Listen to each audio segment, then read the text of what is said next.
¿Cómo están? Muchas gracias por su asistencia. Mi nombre es Misael Caballero, soy el promotor cultural del Museo del Sitio Bodega y Cuadra y del Museo Municipal Prehispánico. Muchas gracias por acompañarnos esta noche. Estamos inaugurando un nuevo espacio en nuestro museo, que es la Sala Prehispánica Reina del Castillo, y para lo cual vamos a tener la presentación de nuestro director, Miguel Fombazán. Él es arqueólogo, magíster en arqueología por la Pontificia Universidad Católica de Lima, es director del Museo del Sitio Bodega y Cuadra y director encargado del Museo Municipal Prehispánico, para quien pido un fuerte aplauso, por favor. Gracias.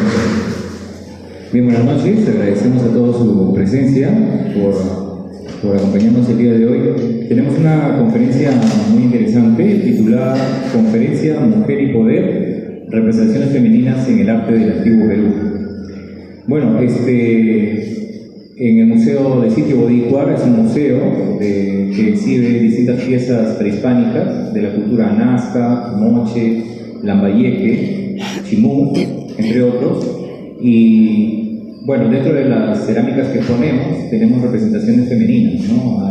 En el caso moche hay la representación de figurina, que es característico de esta cultura. En el caso de Nazca también hay las representaciones de mujeres en figuras escultóricas, y también es muy común ver también no solamente en cultura como moche o Nazca, sino también en la cultura chancaya, ¿no? Entonces, bueno, el día de hoy, como parte de la conferencia, abordaremos el rol de la mujer y las esferas de poder que alcanzaron en las sociedades del Antiguo Perú, a través de modelos de representación en objetos de culto en diferentes culturas prehispánicas costeras. Quien está a cargo de la conferencia es la doctora Alba Choque Porras. Le damos la bienvenida. Y bueno, ella es historiadora del arte y comunicadora social por la Universidad Nacional Mayor de San Marcos, máster en investigación y gestión del patrimonio histórico, artístico y cultural por la Universidad de Murcia, España, doctora en historia del arte por la Universidad de Murcia, beca Sara Assicurazioni de estancia y visita en sitios de Italia. Ha sido directora de la revista de Historia del Arte Peruano, conferencista nacional e internacional, ha organizado numerosos cursos y eventos, coloquios, simposios y seminarios en torno al arte peruano y la gestión del patrimonio cultural. Ha realizado investigación en el Museo de Bellas Artes de Murcia y en el Museo de América de Madrid, donde elaboró investigación sobre la colección de queros virreinales en ese museo. Es autora de diversos libros sobre el arte en el Antiguo Perú, simbología, patrimonio cultural y numerosos artículos sobre arte virreinal y republicano. Directora del Diplomado de Historia del Arte de la Universidad de La Salle y del Diplomado de Gestión del Patrimonio Cultural. Directora general de CELCAI, Centro Peruano de Investigación y Promoción del Patrimonio Cultural, y actualmente es docente en la Universidad Privada del Norte. Ha sido docente en el posgrado de la Universidad Nacional Mayor de San Marcos para los cursos de arte peruano 1 y 2 y también en Centrotur, y forma parte de los profesionales del Centro de Expertización de Arte de la Universidad de Murcia, España. Dejo con ustedes a doctora Alba Choque.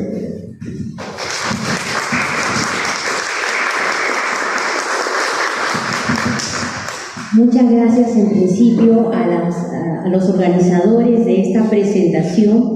Les cuento que desde antes de la pandemia no me presento en un acto académico de forma presencial, así que estoy muy gustosa de compartir con ustedes esta temática en relación a la mujer, justamente en el mes donde se celebra el Día Internacional de la Mujer. Justamente gracias a la invitación de Miguel Fon, de Diana Alcarima, de Misael también, pues me han permitido esta sesión hacer partícipe a ustedes de uno de los temas que me apasiona, no solamente el tema del Antiguo Perú, sino el tema de la representación de la mujer desde diversos ángulos y desde diversos puntos de vista, pero siempre bajo esa línea de la historia del arte. Y eso es lo que vamos a ver el día de hoy, cómo es que el arte ha logrado presentar a través de diversos objetos, en este caso objetos de culto, porque pertenecen a un entorno ritual, cómo es que era presentada la mujer desde tiempos inmemoriales.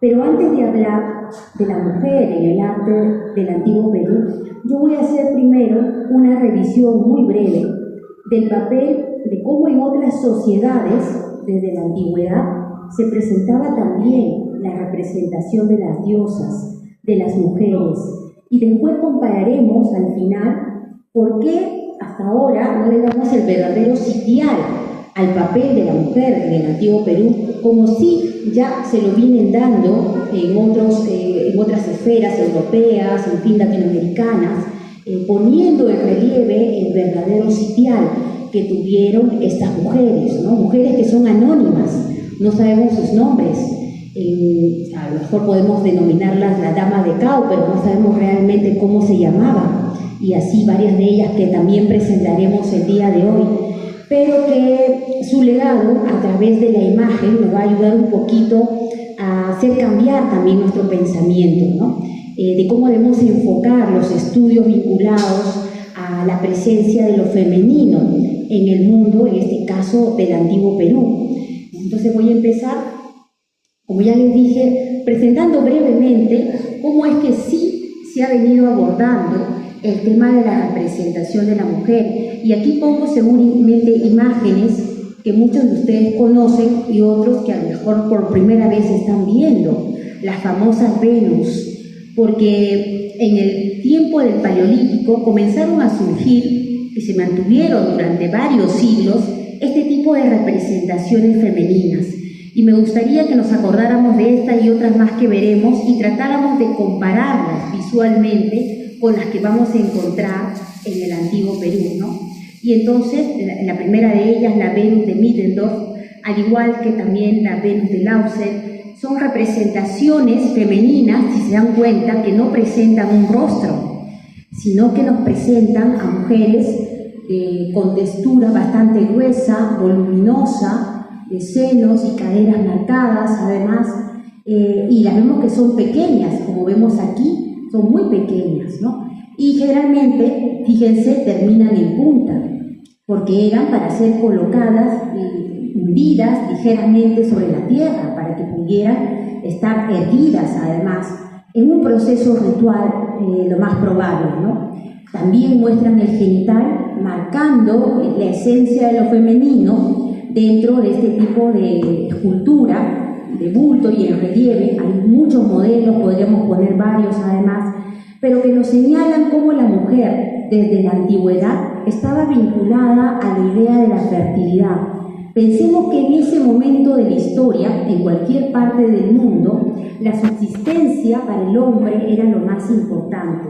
Y ese es el punto de partida en realidad de muchas religiones en el mundo, la subsistencia, el hambre. Por eso aún van a surgir los cultos como, por ejemplo, el culto al agua, el culto a la fertilidad vinculada a las montañas y otro tipo de manifestaciones religiosas y rituales.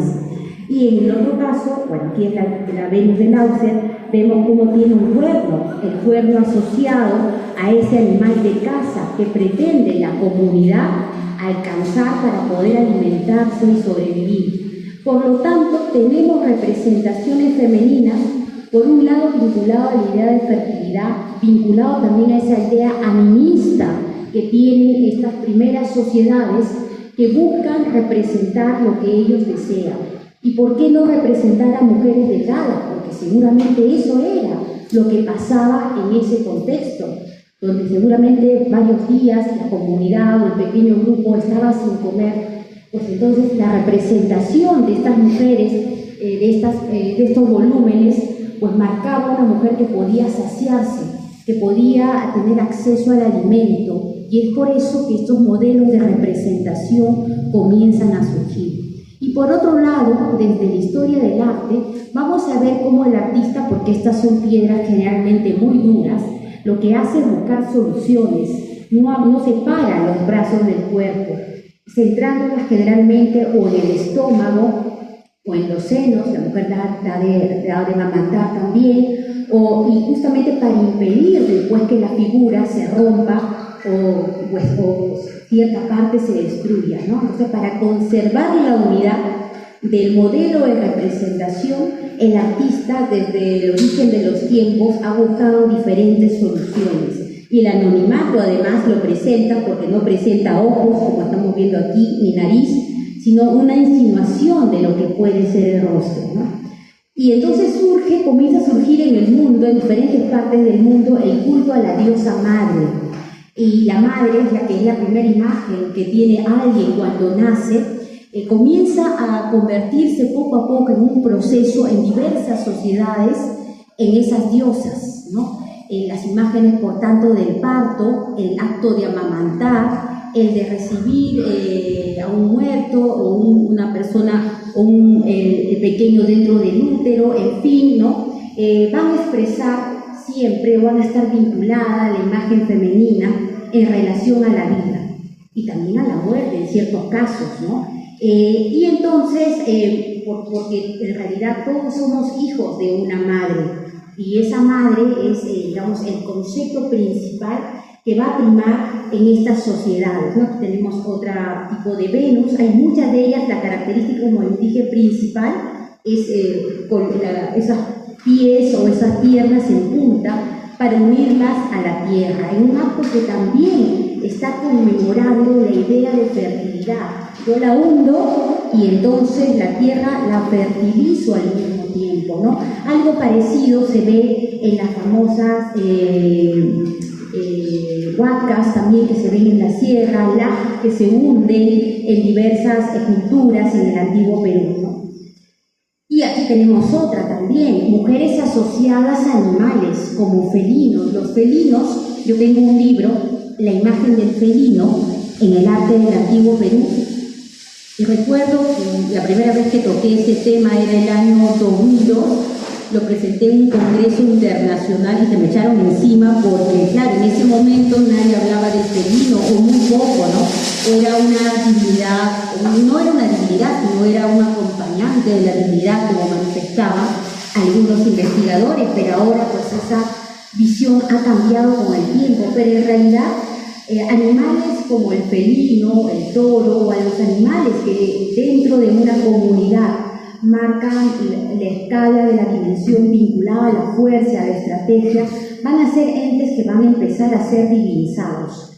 Y tanto hombres como mujeres van a asociar su imagen a las cualidades que tienen estos animales. En otras sociedades serán los lobos, las serpientes y en fin, ¿no? Entonces vamos a tener, esto es Turquía, además, ¿no? 700 años después de Cristo prácticamente, la Venus de Catalcobi, ¿no? Entonces vemos que está acompañada de dos leopardos. Y fíjense también, tiene todavía esa marcada presencia de los volúmenes del cuerpo, de todo lo que tiene que ver con la identificación del sexo del personaje, y también a manera de trono, como si fuera una reina, y además no custodiada, sino apoyada o fusionada prácticamente con la representación de los leopardos. Entonces, el artista lo que hace es presentar una fusión entre el ser antropomorfo, en este caso la mujer, con un ser zoomorfo, creando una imagen ante el pueblo, ante la comunidad, de una mujer ultra superpoderosa, si queremos llamarla de alguna manera. Este breve recuento nos hace ver que dentro del mundo en general sí hubo mucha presencia de la mujer, que felizmente en las últimas décadas y desde diferentes estudios, desde la teología, la historia, el arte, la sociología y en fin, diferentes disciplinas científicas, se viene tomando un nuevo estudio y una nueva mirada de la representación de la mujer y de su verdadero sitial, ¿no? Y pues aquí quería presentar esto, ¿no? Porque este es 1800 antes de Cristo, este es Istar, y a lo mejor después vamos a ver algo parecido en algunas culturas del antiguo Perú, mujeres con las manos abiertas, ¿no? Mujeres aladas, mujeres acompañadas de felino, o mujeres fusionadas con animales, en este caso como vemos aquí en esta imagen. Y Istar, que es la diosa más importante del mundo de Mesopotamia, además fíjense que es considerada la diosa madre y diosa de la fertilidad, y va a poseer muchas denominaciones: reina del cielo, pastora sagrada. Nos acordamos seguramente un poco también de imágenes religiosas o católicas, ¿no? La que abre el vientre, y también se le va a representar, como vemos aquí, con su hijo. La idea del hijo con la madre también va a ser uno de los modelos de representación más importantes asociados a la mujer, pero no necesariamente vinculada a esa idea de la maternidad, como vamos a observar. Durante muchos años, no solamente en el Perú, sino también en el mundo, felizmente eso ya está cayendo, se pretendió endiosar el tema de la maternidad como algo que era, digamos, la cualidad más importante de la mujer, y no ver otras cualidades que ya se habían manifestado a través de la imagen en diferentes sociedades y en diferentes periodos de tiempo. Ha tenido que pasar muchas revoluciones vinculadas a lo femenino en el mundo para poder establecer, digamos, que había diosas. ¿Por qué Dios tiene que ser hombre? Podemos hacernos una primera interrogante. Yo soy católica, por si acaso, ¿no? Porque como vemos, desde la antigüedad, las primeras diosas eran mujeres en muchas sociedades del mundo. Y si no solamente podían ser mujeres, también dioses masculinos, pero había diosas mujeres. Y me pongo a pensar que cuando se descubre el señor de Zipán, nadie duda que es un señor gobernante, rey. Pero qué raro que cuando se descubre a la dama de Cao, no le decimos la señora o la reina de Cao. Ah, pues sacerdotisa, ¿no? Eso vamos a ir viéndolo. ¿Por qué hemos hecho esa diferenciación? Y es otra interrogante que quiero dejar desde ya, antes de emprender ese camino de cómo el artista en el antiguo Perú representó a diversas mujeres con diferentes actitudes, además, ¿no? Y también en Egipto, vamos a ver, y esta imagen la voy a poner al final, relacionándola con otras imágenes vinculadas a la exposición del día de hoy, ¿no? Este es Isis, ¿no? Por cierto, la mujer en Egipto asignaba el trono, o sea, no era, la línea de descendencia del faraón no la daba el propio faraón, sino la esposa del faraón, ¿no? Entonces, por eso el futuro faraón se casaba con la hija de la reina, ¿no?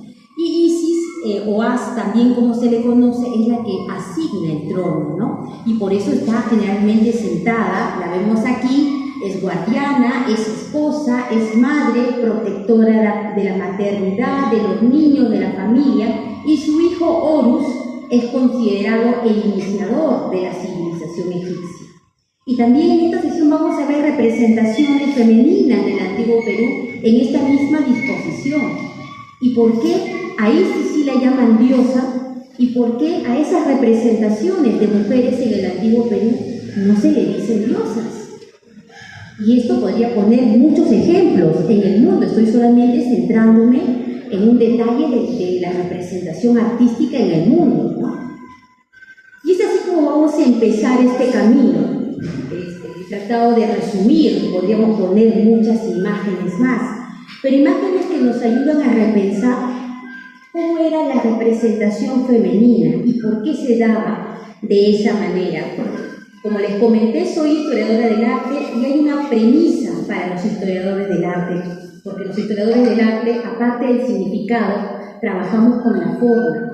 Si identificamos la forma, nos podemos adentrar aún más al tema del significado. Y en este caso hay una regla dentro de la historia del arte. Lo que es más importante se representa más grande, es lo que se denomina la ley de la jerarquía visual. Y no solamente para el arte del antiguo Perú, es para el arte universal. Podemos ver representaciones en el Renacimiento. De hecho, Miguel Ángel, cuando esculpe la piedad, la Virgen María, que tiene en su regazo a su Hijo Jesucristo, es mucho más grande que el propio Cristo que hace Miguel Ángel. Miguel Ángel es un especialista en la escultura, por supuesto. Entonces, esto es una constante en la representación visual de todos los tiempos. Lo que es más grande es lo más importante, lo que quiere hacer resaltar el artista, ¿no? También, antes de ver este proceso, habría que pensar en algo en el tema del arte del antiguo Perú. No es un arte que imita, no es un arte naturalista. Es decir, el artista no imita exactamente lo que está viendo. Todos los objetos que vamos a ver aquí tienen varios significados al mismo tiempo, por los diferentes detalles o atributos que tenga el personaje o los elementos que estén asociados al personaje. Si vemos esta imagen, son figuras de barro, como estamos viendo, aproximadamente 5.000 años antes de Cristo en la zona de Áspero, la zona de pesca, de Caral, ¿no? Y vamos a encontrar estas esculturas de barro en la Huaca de los Ídolos, en Áspero justamente, donde justamente la representación femenina central, como nos damos cuenta, es mucho más grande que las representaciones masculinas. Y no solamente eso, ¿qué es lo que vemos aquí? Vamos a detenernos un segundito a ver la imagen. ¿Cómo está representada esta mujer? ¿Qué es lo que lleva en la cabeza? ¿Qué es lo que lleva colgado en el cuello? ¿No? ¿Cómo es su cabello? Además, ¿no? Y cómo es la síntesis del rostro, algo parecido como hemos visto anteriormente las famosas Venus del Paleolítico. Esta esquematización del rostro del personaje nos habla, al igual, de esa universalización que le quiere dar el artista al concepto, a la representación de la importancia de la mujer en la sociedad, en este caso asociada a Caral, ¿no? Y cómo sabemos que es una mujer distinguida por el atuendo que lleva, por el tocado, el collar. Las diferentes sociedades en el antiguo Perú van a marcar a través de la vestimenta, a través de la indumentaria, la diferenciación social. El pueblo, pensemos en el mundo de los incas, que es lo que más conocemos, vestía de una manera muy sencilla. En cambio, la élite inca sí tenía el privilegio de usar diferentes trajes, con tocapu, con colores. El diseño atrae la atención, el color atrae la atención. Y entonces esto va a marcar la diferenciación de las clases sociales desde tiempos inmemoriales, también en la sociedad del antiguo Perú, ¿no? Y estas son otras estatuillas que también se han encontrado pues, a los pies de diversos templos en toda esta zona que converge a lo que actualmente denomina civilización Caral, ¿no? Aproximadamente 3.000 años antes de Cristo. Y vemos a mujeres, también vemos a hombres, ahorita voy a explicar un momentito, pero fíjense también cómo el artista marca esa diferenciación por el uso de pelucas, por el uso de atuendos, el uso de chaquira, collares, ¿no? Y posiblemente muchas de estas pequeñas esculturas estuvieron también, portaban también textiles, porque también otras culturas, como la Chancay, por ejemplo, diversas estatuillas que aparentemente no tenían ningún textil encima, pues se han encontrado algunas que sí lo tenían. Entonces estamos todavía en una revisión de que a lo mejor esto también podía tener, no siempre, una indumentaria sobre la propia escultura, algo que han hecho muchas culturas en el mundo, o aplicación de policromía, de color, que a lo mejor ha ido desapareciendo con el paso del tiempo, ¿no? Aquí las vemos mejor. En el medio tenemos a una mujer, vemos los senos, además el genital, después tenemos una mujer más pequeña y al lado bien una representación masculina. Si nos damos cuenta, la mujer del medio es de una dimensión mucho más grande de las otras dos, porque se encontraron a las tres juntas, y están asociadas también a un modelo de reverencia. ¿Por qué? Porque si se dan cuenta, esta mujer está de cuclillas.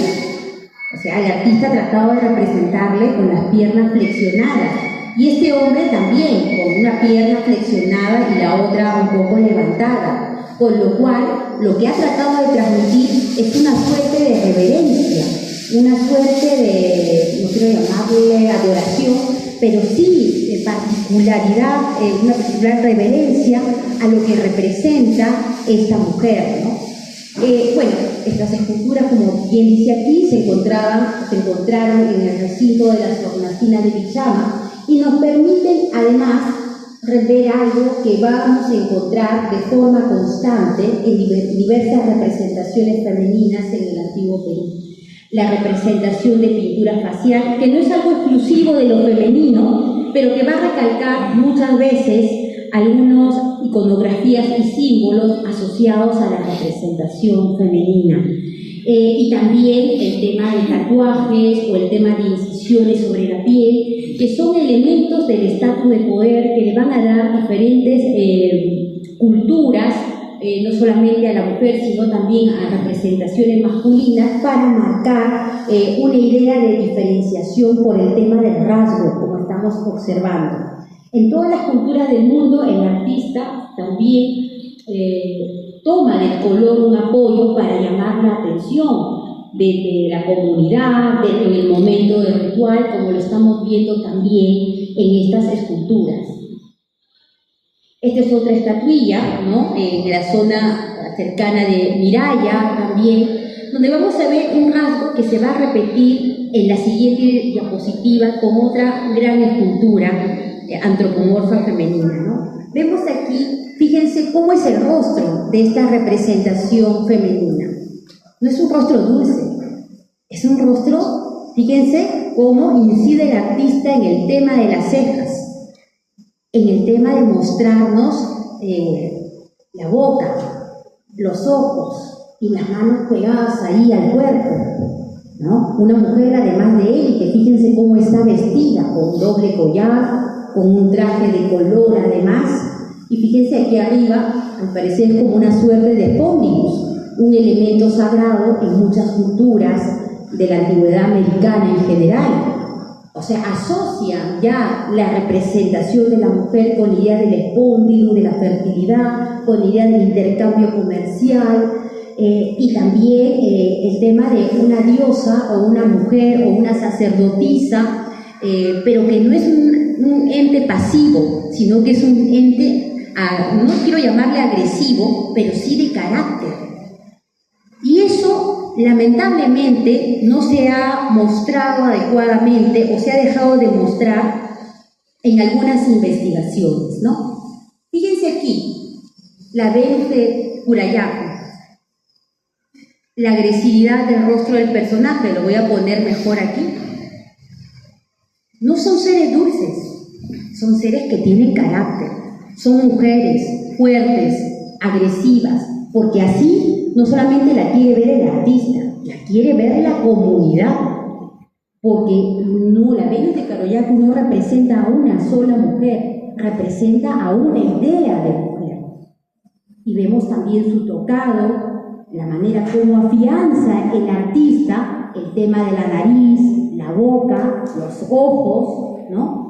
Y la vemos también que más o menos cumple esa misma forma como esas Venus del Paleolítico que ya hemos revisado, con la punta de los pies hacia abajo, mostrando en este caso las manos llevándoselas al vientre, ¿no? Manifestando además, ¿no?, esa idea de la fecundidad, esa idea que del vientre de la mujer nace vida, ¿no? Pero no es una vida simple, es una vida que es transmitida por una energía, una fuerza enérgica que se revela en el rostro y en el carácter de esta mujer. Esto fue encontrado en San Bartolo 1400 años aproximadamente, algunos dicen 1800, en fin, ¿no?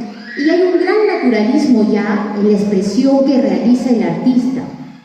Aquí lo vemos mejor nuevamente, seguramente tendría alguna aplicación de alguna piedra preciosa en la pupila, y los detalles de la vincha, cómo está arreglado el cabello, nos demuestra a una mujer guerrera, a una mujer fuerte. Pero en general hay un texto muy bonito del doctor Federico Kaumann, Dioses del Antiguo Perú, vinculando esa idea que los dioses del Antiguo Perú, de diferente naturaleza, pues no son seres como del mundo cristiano, ay, como que me van a perdonar, sino son seres o son dioses o divinidades que hay que rendirle pagos, hay que rendirle ofrendas, porque si no nos mandan las lluvias, nos mandan las sequías, nos mandan entes devastadores, efectos climáticos diversos.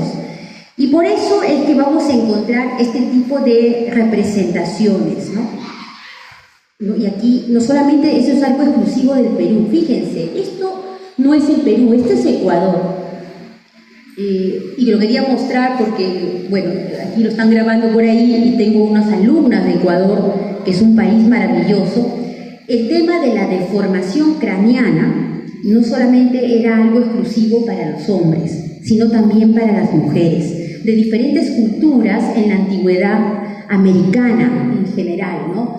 El tema del tatuaje, como ya hemos dicho, de la pintura facial, la deformación del cráneo, van a ser elementos que van a distinguir a quienes dirigen el ritual. Y aquí plantear algo, ¿no? Quien dirige el ritual en estas sociedades es quien dirige finalmente o asocia su poder al desarrollo político de la sociedad respectiva.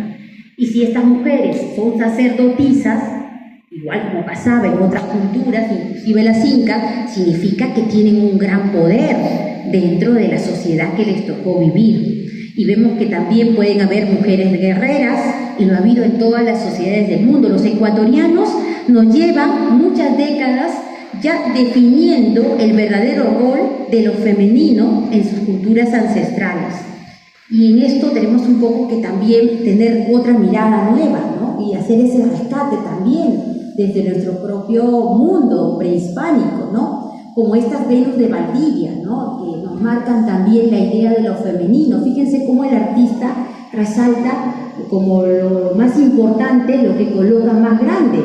Y ya vemos que es la cabeza, la idea del pensamiento, la idea de la estrategia, la idea de la inteligencia asociada a la mujer, como estamos observando.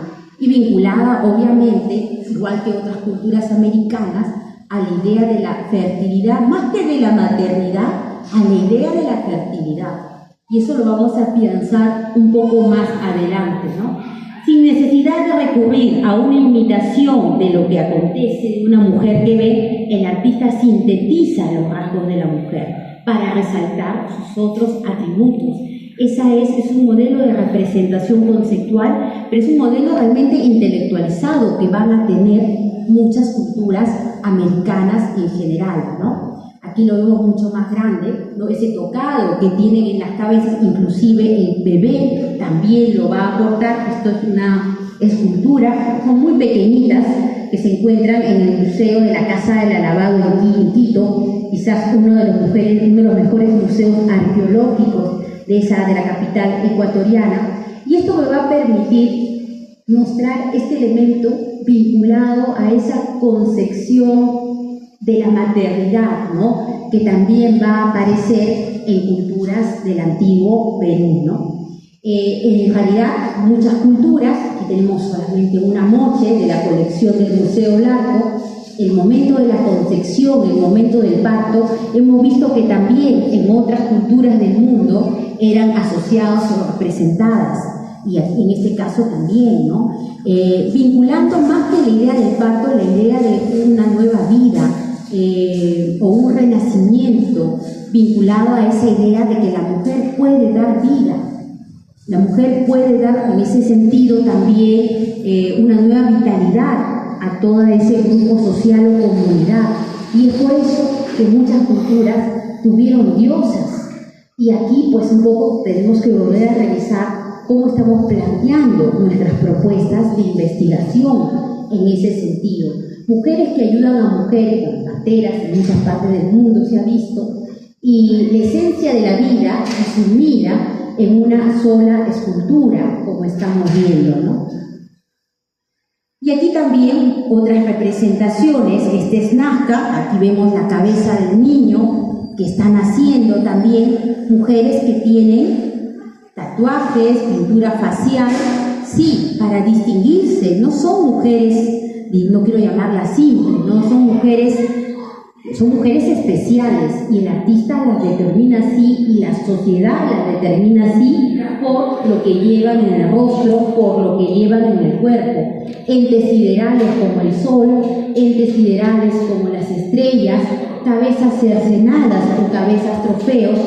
Esa idea de la cabeza trofeo en realidad viene del mundo de la selva y va a ser apropiada, esa concepción, podríamos hablar de eso en otra sesión, por diversas culturas de la costa y de la sierra, que también va a estar asociada en este caso a la mujer, esa mujer que va a dar a luz, que va a dar vida, como estamos observando en imagen, ¿no? Bueno, característico de Nazca, hace un momento hablábamos con Miguel, esas pequeñas boquitas, esos ojos vivaces también, que son características de un periodo de Nazca, como estamos viendo en la imagen. Y fíjense también cómo el artista siempre coloca las manos en el estómago, en el vientre, en el pecho, es algo que se repite en muchas culturas en el mundo, ¿no? Aquí también tenemos otra de Chancay, ¿no? Con los tupus, esos prendedores que marca también la idea de diferenciación social, con tocados, con pintura facial, pensemos también en otras culturas en el mundo que lo hacen, ¿no? Y con un bebé, o sea, acá está dando de amamantar al bebé. Recordemos la imagen de Isis, dando de amamantar a su hijo. Pero Isis no tenía esa concepción del mundo egipcio y de otras culturas, no solamente iba por el lado de la maternidad, representaba que la mujer era la esencia de la continuidad de la vida, se da justamente por la mujer, y es por eso que los tronos, las herencias de los imperios y de los reinos, también pasaba igual en el mundo inca, no lo daba el hombre, sino lo daba la mujer. Y en el mundo inca, por eso que el inca se tiene que casar con la hija de la polla, o sea, con la hija de la reina. Por eso se casa con su hermana, o a lo mejor su media hermana, o más allá, pues la prima, si es que ya no hay otra posibilidad, ¿no? Pero bueno, y entonces esa idea, esa concepción la manejan muchas sociedades en el mundo, ¿no? Y por eso solamente a lo mejor estamos viendo este tipo de representación vinculada a la idea de la maternidad, pero como estamos observando va más allá de solamente de endiosar el tema de tener un hijo, sino va mucho más allá, solamente que lo hemos abordado hasta el momento bajo esa mirada, ¿no? O esta representación mochica que me encanta, porque es ¿cómo se llama? Un brote de cacao, bueno, ahí, que tiene forma de mujer que está amamantando a su hijo. En ciertas comunidades, en la costa norte, se cree que si las mujeres toman el cacao, la cáscara del cacao, les va a proveer de leche para alimentar a sus hijos. Y los mochos, que son unos especialistas en recrear la vida, ¿no? de su sociedad, lo van a ejemplarizar también aquí, ¿no? Vinculando nuevamente esa idea de la mujer como dadora de vida, como dadora de energía vital, ¿no? Y al igual aquí vamos a encontrar muchas mujeres que tienen esos círculos en el traje, vinculados también con el culto al agua, y fíjense, la dimensión que tiene la madre en relación al hijo es un poco sobredimensionada muchas veces, marcando la ley de la jerarquía visual, como ya he enfatizado en otras imágenes anteriores, ¿no? Esta es una escultura que me encanta, es Mujer Estelar Nazca, se le denomina así, que pertenece a la colección del BCR, Banco Central de Reserva, donde vemos una mujer también, la clásica, ¿no? Con las manos en el vientre, con estrellas, con otros entes siderales, como universos, vinculando esa idea de la mujer como también una dominadora del cosmos. Muchas mujeres sacerdotisas también van a estar asociadas a esa cualidad, pero que en Nazca la vamos a ver porque son, o pretenden ser, o trata de representar el artista una suerte de tatuaje. Más adelante voy a hablar del tatuaje, porque el tatuaje, al igual que la pintura facial, juega un papel importante dentro de la élite de las diferentes sociedades del antiguo Perú, ¿no? Solamente voy a poner aquí 4 ejemplos rapidito de mujeres a las cuales se les ha bautizado por la zona donde fueron encontradas sus respectivos enterramientos. Quizás hasta ahora la más antigua sea esta, ¿no? La dama de los 4 tupus en la zona de Áspero, en la zona de Caral, datada, según los investigadores, 4.100 años de antigüedad, ¿no?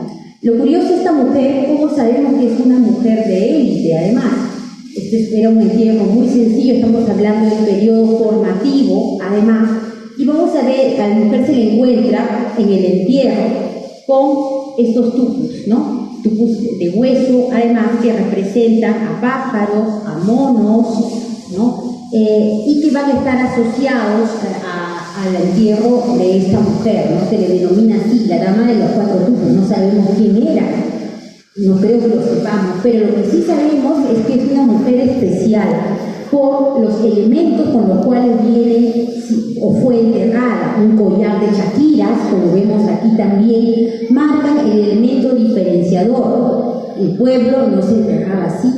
Nos guste o no nos guste, en el Perú y en otras sociedades del mundo, el pueblo pues tenía otra manera de ser enterrado. Voy a pasar un poco más rápido. También tenemos a la dama de Cacopampa, en la parte de Chota, también encontrada, ¿no?, de una antigüedad de 900 a.C., con estos grandes pendientes que marcan a una mujer que se le quiere denominar como sacerdotisa, pero que no se le dice diosa ni gran señora, a lo mejor le decimos dama solamente, y que justamente en estos entierros vamos a encontrar estelas como estas, de representaciones antropomorfas femeninas con estas vaginas dentadas. De estas hay varias también, asociadas justamente al enterramiento de la dama de Cacopampa. Entonces, la misma representación de fuerza que tiene la mujer va a estar asociada a este tipo de estelas, ¿no? O la señora de Cao, ¿no?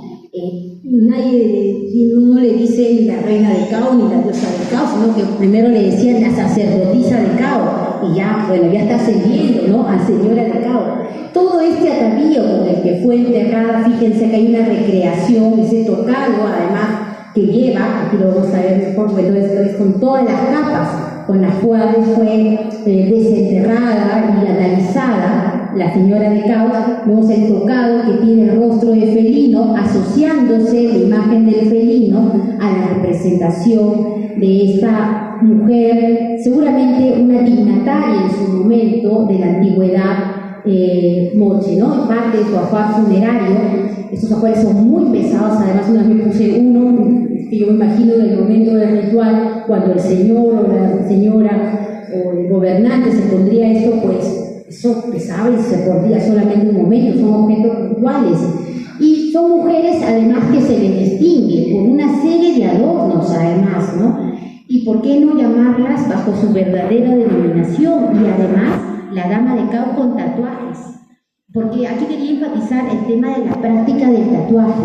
No solamente las mujeres, también líderes masculinos, ¿no? Se tatúan serpientes, felinos, arañas, monos, todo lo que estuviera vinculado al concepto de la fertilidad. Y cuando yo me pinto algo, o yo me pongo un sticker, bueno, por ejemplo, tengo un polo blanco y pongo aquí la imagen de la Virgen María, estoy asociando esa idea de que yo soy una persona religiosa o que tengo una especial consideración a la Virgen María. Pero imagínense que yo me tatúo la serpiente o al felino, que son divinidades del antiguo Perú, algo que ya no se va a quitar. Lo que estoy haciendo es imaginariamente asumiendo las cualidades de esas divinidades, asociándolos a también seguramente alguna situación o poder de sanación que tendrían estas mujeres. De hecho, la dama de Cao fue encontrada en su ajuar esta pequeña cerámica de una niña curandera, porque ella era también una sacerdotisa y una curandera. Estos personajes en el antiguo Perú, y no solamente la dama de Cao, sino también otras, eran seres especiales, que la comunidad tenía una especial atención. Y seguramente, no sé si alguien ha conocido otros casos, también pueden haber niños, hombres también, pero en general los sanadores tenían una posición especial en diferentes culturas en el mundo, ¿no? Y entonces, pues, esta dignataria no solamente curaba, no solamente participaba del ritual, sino también dirigía, porque quien dirige el ritual también comparte el rol político dentro de una sociedad. Como también podríamos poner el caso de la sacerdotisa de Chamucap en Lambayeque, totalmente ataviada en su entierro, ¿no?, con diversos elementos, orejeras muy grandes, pectorales, en fin, y asociándose también al dios más representativo de Lambayeque, que es Nailán. Entonces tenemos mujeres que han sido gobernantes, mujeres que han dirigido, porque eso es el verdadero sitial que tuvieron, pero que no se les compara en el mismo estatus, lamentablemente, que otros gobernantes. No solamente hablo del señor de Zipán, al señor de Zipán, está el viejo señor de Zipán, está el otro señor de esta zona, que fueron grandes gobernantes, pero a estas mujeres no se les llama como gobernantes, se les dice la señora, sacerdotisa, chamana, curandera.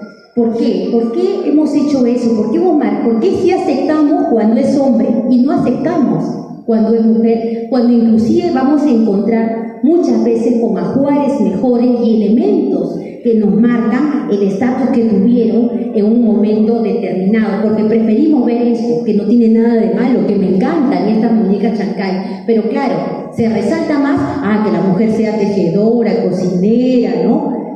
Que no tiene nada de malo y al contrario, cumplieron una gran labor, pero se ha sobrepuesto este tipo de imágenes al rol que tuvieron la mujer y no la verdadera situación que pudieron tener seguramente muchas mujeres, obviamente que no todas, ¿no? O estas que están muy bonitas, que están en la sala del Museo Municipal Prehispánico, que nos muestran mujeres con tatuajes, mujeres que tienen pintura facial, mujeres que se llevan la mano al rostro, que están en proceso también de un ritual con toma de alucinógenos seguramente, ¿no? Las famosas chinas, como las que tenemos aquí, o estos cuchimilcos, que los tenemos masculinos y femeninos también, ¿no? Donde marca el tema de la pintura facial y los tatuajes, pero que también marcan a estas mujeres con los brazos abiertos. Lo hemos visto también en Ishtar, en Mesopotamia al inicio. Ishtar también tiene los brazos doblados y las manos abiertas. ¿Se dan cuenta? ¿Por qué a Ishtar sí se le dice diosa y a estas representaciones no? ¿Por qué hacemos esa diferenciación todavía? Como esta que es preciosa, que está aquí también en el Museo Municipal, que además nos muestra elementos de cerámica chancay tricolor, ¿no? Y fíjense el tocado, ¿no? De esta mujer, ¿no? Asociando el culto al agua en el tocado con estos círculos concéntricos que marcan esa mujer que también podía controlar los entes de la naturaleza, vinculado a la lluvia, vinculado a la sequía, y fíjese también con las manos abiertas, como hemos visto anteriormente otros modelos de representación, o estas, que marcan también el tema de la deformación craneana, ¿no? Y con esos tubos tan grandes también, estas pinturas faciales que tienen una presencia considerable. Imagínense estas mujeres que fueran reales presentarse en el momento del ritual. ¿Cómo impactaría al ojo del pueblo en ese momento? Por delante, por detrás, ¿no? Y en fin, la verdad que me he sorprendido visitando la muestra que tienen aquí, y realmente son piezas excepcionales en muchos casos, y sería importante también revisar, ¿no? Y también en diferentes culturas la mujer asociada al elemento del poder, también a lo familiar, como estamos viendo aquí en Vicus, una mujer ataviada, con colgantes, con indumentaria especial. Estoy un poquito apurando porque quiero ir al final. Aquí también otra de Vicus, una mujer que va a dar a luz, ¿no? Y también vincular el elemento del culto al agua por esos círculos o estas volutas que están en el otro extremo del cántaro, ¿no? Y ya voy terminando con estas imágenes, ¿no? Felizmente, ya algunos investigadores vienen dándole ese nombre, en este caso, a lo que se denomina la diosa Chimú, ¿no?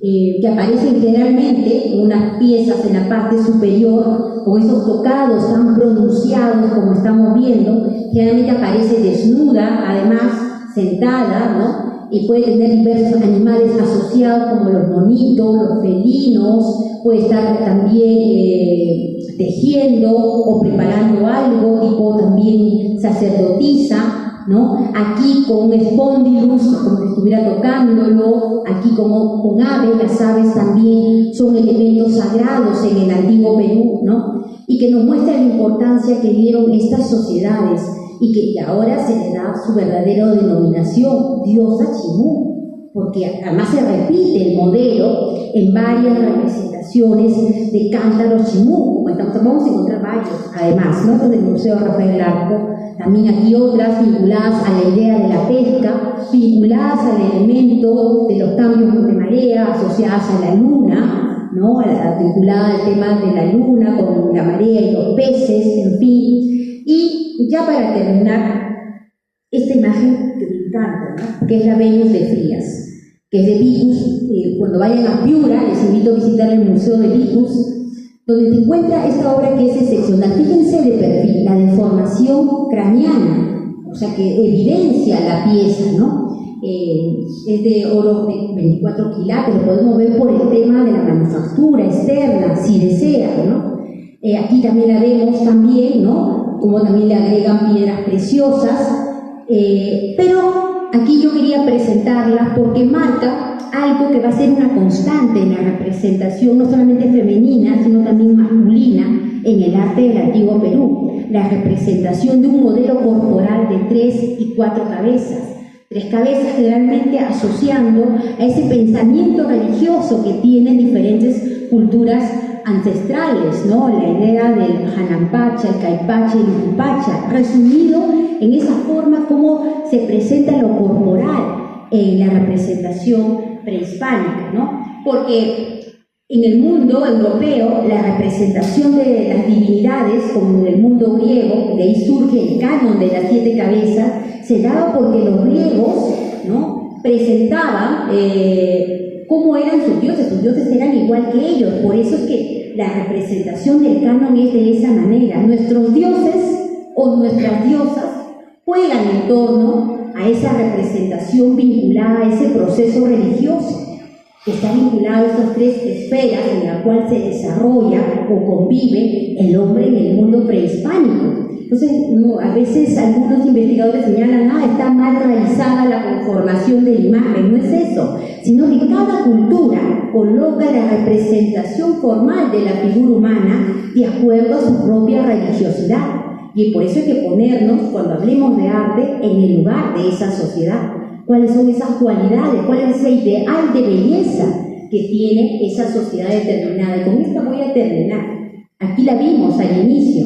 Isis, en el trono, como reina, con su hijo Horus, que representaba el inicio de la civilización en Egipto.